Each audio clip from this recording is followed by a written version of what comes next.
may be an open book, SpongeBob, but I'm a bit more complicated than that. The inner machinations of my mind are an enigma. Rah, rah, ooh la la, rah, rah, ooh la la. There are people here that weren't alive when this song came out. Hello everybody, my name is Kenyaki, and welcome to Fixing a Deck, the series where I use our good old friend, the custom card, to make a broken or outdated deck slightly less so. But before we begin, I'd like to give a huge thanks for you guys for blowing that last video out of the water. I mean, like, seriously, thank you. But now on to the show. Since time immemorial, aka 2001 or 2003 if you're an uncultured American like me, the three god cards have been canonically some of the most powerful cards in existence, locking away the Pharaoh's memories and serving as the main focus of the Duel Monsters anime since the Battle City arc. Unfortunately, most of the support for the actual IRL card game has gone to the titular Wind Dragon of Ra and later Slifer, the Sky Dragon. Slifer, the executive producer! With its semi-related archetypal deck, the Three Musketeers of face cards. Which unfortunately means that the objectively best god has the least support out of all of them. But since buffing Moki Moki King would break several laws of physics and the Geneva Conventions, we'll have to settle for the next best thing. Obelisk the Tormentor. Well, it's about time. Shush, Crawler, you're not in this episode. But what is an obelisk, and why is he tormenting? On the scene, we have our very own expert on Egyptian gods, Professor Huffington. Take it away, Professor. I'm afraid that your professor friend is a little tied up right now. Merrick, what are you doing here? And what happened to the professor? Do not look at me. Apparently, he had to stay after class to answer some questions for one of his students. It was some white-haired kid with a funny accent. I believe his name was Bakura, if I was not mistaken. Hello? Hello? Is anyone there? I'm currently having an existential crisis. So instead, the one teaching our lovely viewers about the Egyptian gods will be me, Merrick Ishtar, who incidentally also sounds like Skeletor. When little Yugi sees his best friends in my control, he'll have no choice but to obey me. This is my most ingenious scheme yet. Now come and find me, little Yugi! Obelisk the Tormentor is one of the 6 monsters with the exclusive attribute of Divine, and one of 5 cards with the Divine Beast typing. As part of the original 3 Egyptian gods, based off of the Egyptian god tablets, it was created by Maximilian Pegasus after one of his forays into the pyramids. Shortly afterwards, however, he was attacked by the angered spirits of the gods in a nightmare, thus convincing him to seal away the cards until one of them was given to the legendary duelist Seto Kaiba during the Battle City tournament. While powerful, the god's main purpose was to contain the power to lock away the pharaoh's memories. Thank you, Merrick. While its anime counterpart contains a myriad of effects, the IRL version is a level 10 Divine Beast monster with a massive 4,000 attack and defense, and requires 3 tributes for a non-negatable normal summon, and has the effect of tributing 2 monsters to blow up all of your opponents. As a monster with attack just 500 points lower than Blue Eye's Ultimate Dragons, this card is certainly a pee your pants moment when your opponent just casually drops it on the board. Sounds pretty cool, right?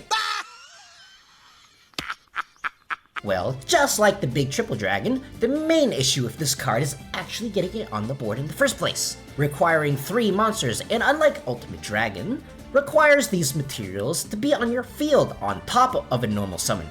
Plus, its 4,000 attack isn't really all that useful in modern Yu-Gi-Oh!, being easily stepped on by the likes of Steam Train King, Cyber Dark End Dragon, and Machine Rune Force.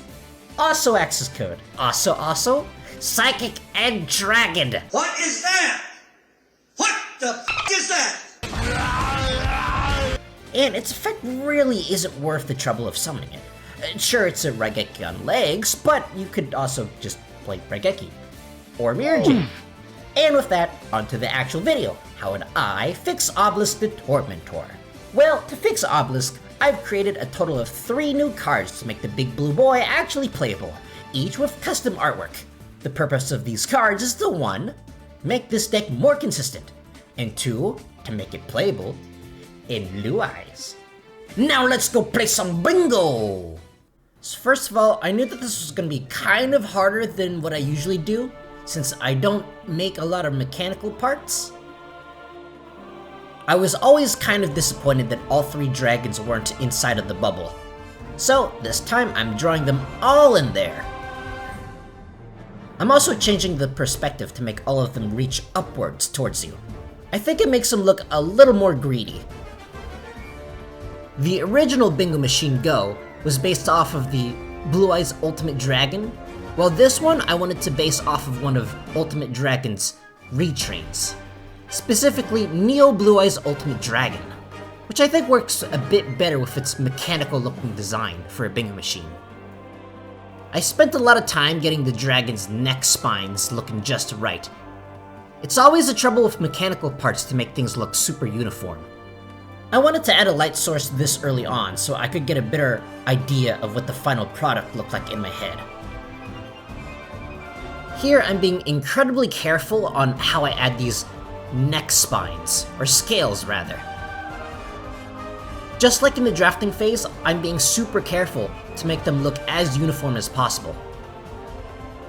It becomes a bit harder when you have to draw 3 of them at once, since you have to make them look all the same, but at different angles. Working on a vector layer is pretty much mandatory here, since I can easily adjust the individual lines if they don't match up exactly how I want. One thing that I did was I made little pocket marks first to space out the scales, before drawing them in fully. One trick to drawing the perfect circle is to use an ellipse tool in the draft layer. Then go over it with a manual pen using your actual hand. This way you'll get a decent enough looking circle without it looking like you drew it in MS Paint. Something about a circle being too perfect, or too uniform, kind of makes it look all wonky, if you know what I mean. Like it was drawn just using a, ellipse tool. I experimented a little bit with what I wanted the color to be.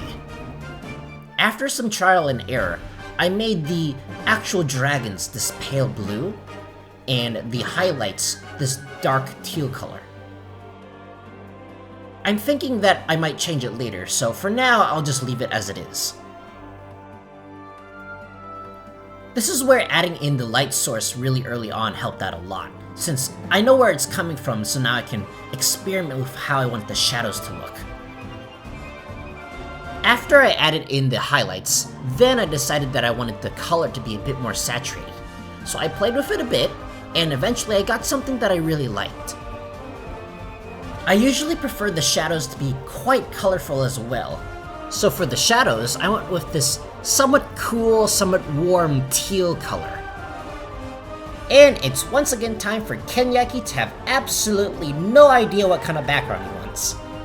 At first, I wanted to make it this one darkish color to contrast greatly off of the lights and colors coming out of Blue Eyes. Eventually I was like, you know what, screw it, let's just put a bunch of sparkly bits there. This is now a Performapal card.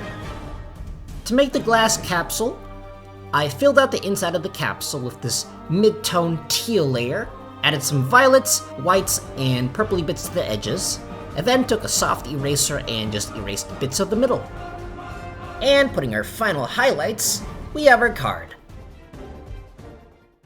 Ultimate Bingo Machine Go! Is a continuous spell card with the following effect.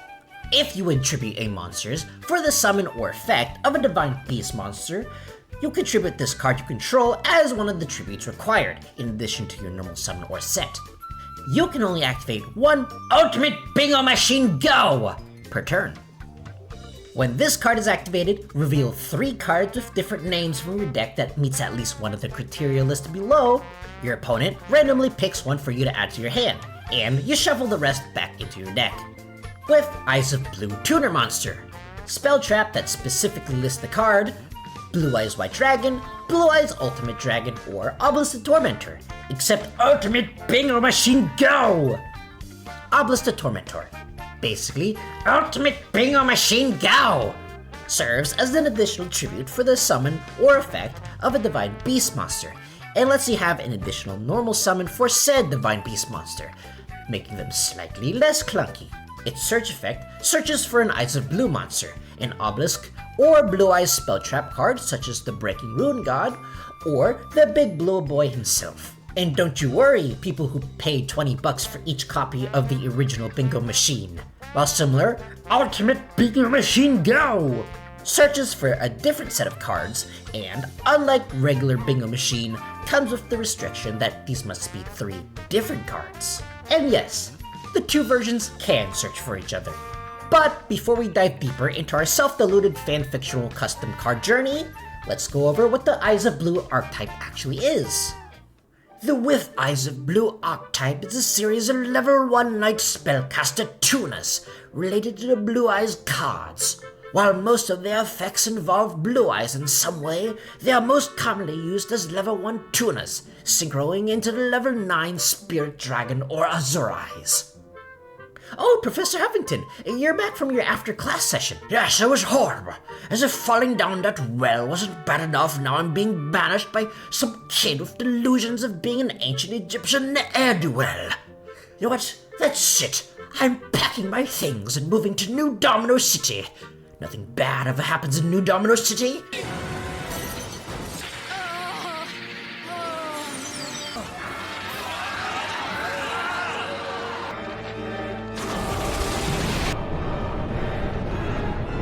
Milk でももらおうか。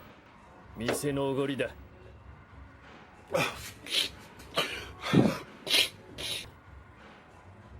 He doesn't know. He lacks critical information. But back to Eyes of Blue. But Kanyaki, I hear you say. The Eyes of Blue archetype sucks. Tunas that need normal summons in 2023? Ugh. Well, my master of faster friend, allow this next card to master your faster. Unlike most of my other cards, of which I at least have a little bit of an inkling of what I want the final result to be, this time I really had no idea what I wanted, so I started by making a bunch of different poses and seeing what really stuck. Eventually, I landed on this one 3/4 somewhat looking down side profile with a neutral pose. I knew I had to combine elements from Ishizu into the Eyes of Blue monsters.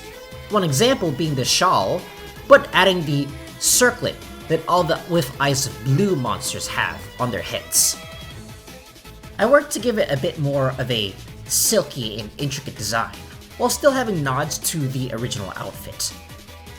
I also decided to give it more of a sharper, stylized Kazuki Takahashi feel, rather than the more realistic approach that the With Eyes of Blue monsters traditionally have.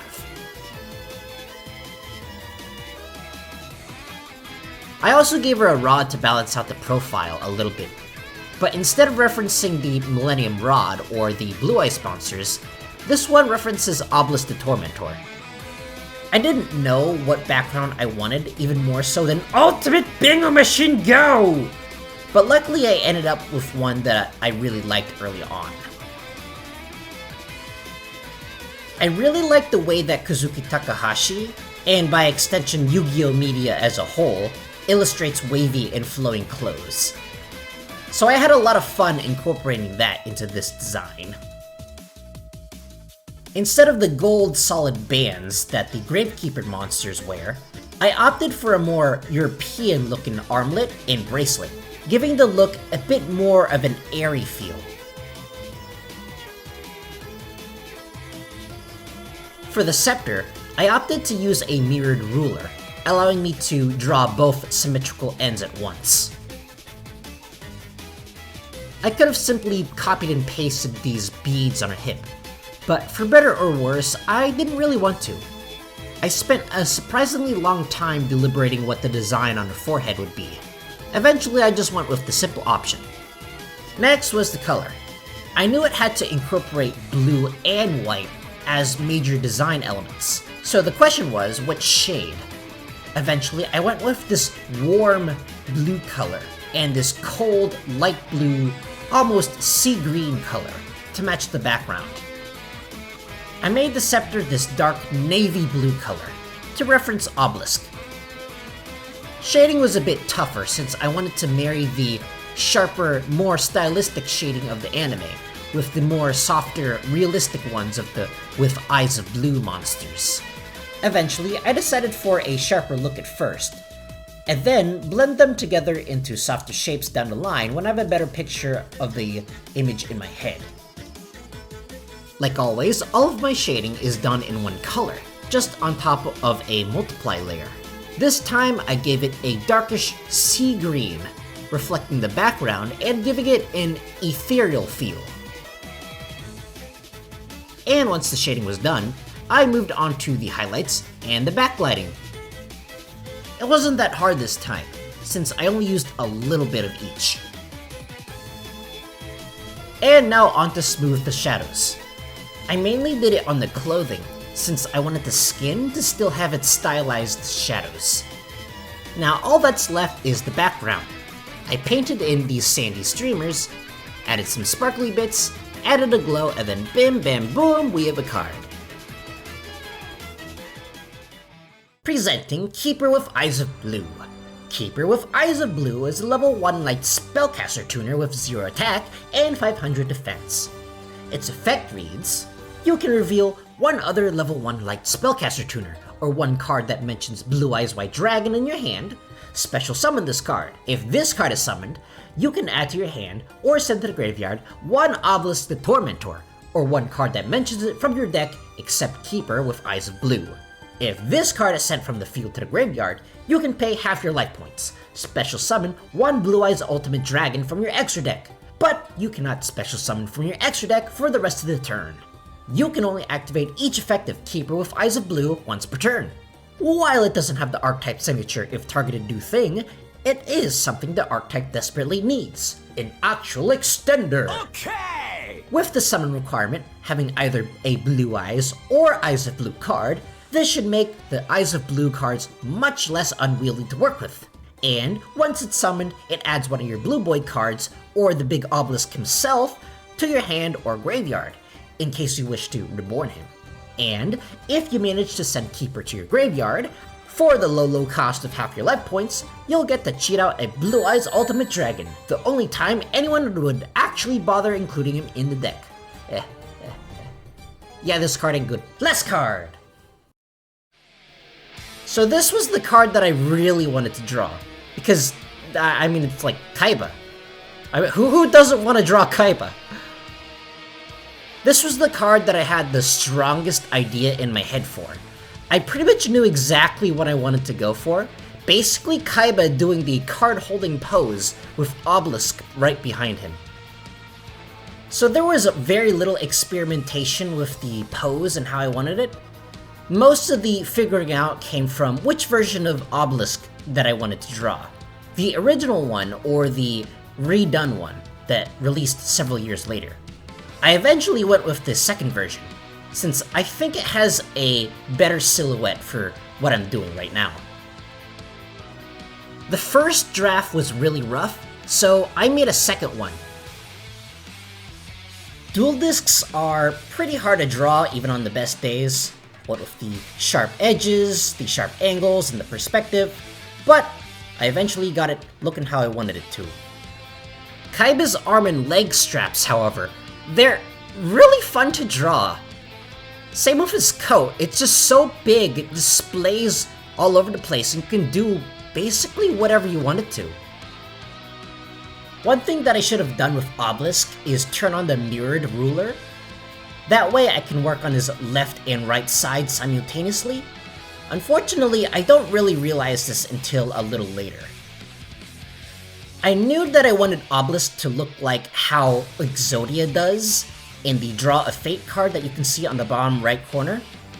The only problem was I wasn't really sure how to get him there. So I experimented a bit, I tried some stuff out, and eventually I just decided to give up and then save him for after I finished Kaiba. Just like the Ishizu card, not that one, the other one, the custom one, I paid a lot of attention to how Kaiba's clothes folded into each other. It's very sharp and stylized like.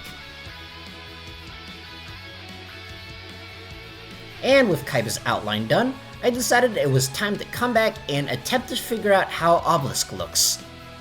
I went for this blue tinge instead of gold. Blue for blue eyes and, well, Obelisk. I went for a similar look to how the card Astraltopia looks. And once again, as you can see, I have clearly forgotten that the symmetrical mirrored ruler exists. I do remember eventually though.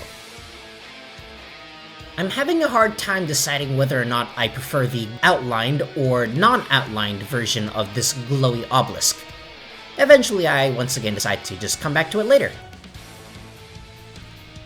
I'm also having a hard time deciding what kind of color I want to give to Kaiba. Do I want him light? Do I want him in shadow? What color is the shadow? What color is the light? These are all questions that I ask myself constantly. I experimented shading him like how Yuma is shaded in the High Five the Sky card. I eventually just decided that, you know what, I'm just gonna have him entirely in black. I think this way is cooler. Unfortunately, this means getting rid of all the loving detail that I gave him and his super complicated dual disc. But that's a sacrifice I'm willing to take for something to, look cool. Now it's your second favorite part of the video. Kenyaki attempts to overwhelm this card with a million bajillion particle effects. I added some colored orbs inside of a glow layer, added some speed lines, colored them in with some different colors, and then put them under a blur filter. May I present Sacrificing the Gods, based off of that one legendary scene in the anime. Sacrificing the Gods is a normal trap with the following effect. Target one Obelisk the Tormentor or one with Eyes of Blue monster you control. This turn, you can activate this card from your hand. You can only use each effect of Sacrificing the Gods once per turn. Special summon one Blue Eyes or with Eyes of Blue monster from your hand, and if you do, special summon one Blue Eyes Kaiser token, which is a dragon light level 8 with 0 attack and 0 defense. But you cannot summon from your extra deck except dragon monsters for the rest of the turn. If you have less life points than your opponent, you can banish this card from your graveyard, tribute one monster whose original type is Divine Beast, and if you do, special summon one normal Blue Eyes White Dragon from your deck, graveyard, hand, or that is banished. And if you do that, it gains attack equal to the tributed monster. That is certainly impressive, but I do not see how these new cards will improve your going first turn. That's because it won't, or at least not by a large amount. Since Blue Eyes is already considered a going second deck, I wanted to double down on that fact and push it even further. This card's effect does this in two ways. By targeting an Obelisk or an Eyes of Blue monster, you can activate it from the hand, skipping the requirement to set it first. And, like you longtime Blue Eyes players will already know, if any player targets certain Eyes of Blue monsters, their effects go off, summoning a Blue Eyes in Maiden's case, and adding two Blue Eyes monsters with Priestess. Its targeting effect will activate even if you don't have a Blue Eyes or Eyes of Blue monster in your field. But if you do, and you usually will, this card summons one of them for free, along with a Blue Eyes Kaiser token. Finally, if you have less life points than your opponent, you can banish this card from your graveyard to special summon a vanilla Blue Eyes, but with 7,000 attack. It's bigger than the access code. And if you recall, Keeper with Eyes of Blue will have your life points as a cost. With these three new cards, Obelisk the Tormentor should be much less clunky and much more explosive and actually playable for your inner lore-accurate Kaiba. So, what do you think of these new cards? How would you improve an Obelisk deck? Which deck should I fix next? All this can be found in the comments below. Join my Discord for art and card renders of these custom cards, subscribe for future Fix-A-Deck videos, or if you just want to hang out in one of my Variety or Master Duel streams, I stream every Friday and Saturday at 3 PM PST. Wait! Savage Dragon is negated! He negated his own card! But until then, I've been Kenyaki, you've been beautiful, and I'll see you next time. Goodbye! I'm Blue Dabu Dee Dabu Die! This one is for all of my fans. You ready? Never gonna give you up, Never gonna let you down. Never gonna turn around and desert you. Never gonna make you cry. Never gonna say goodbye. Never gonna tell a lie and hurt you.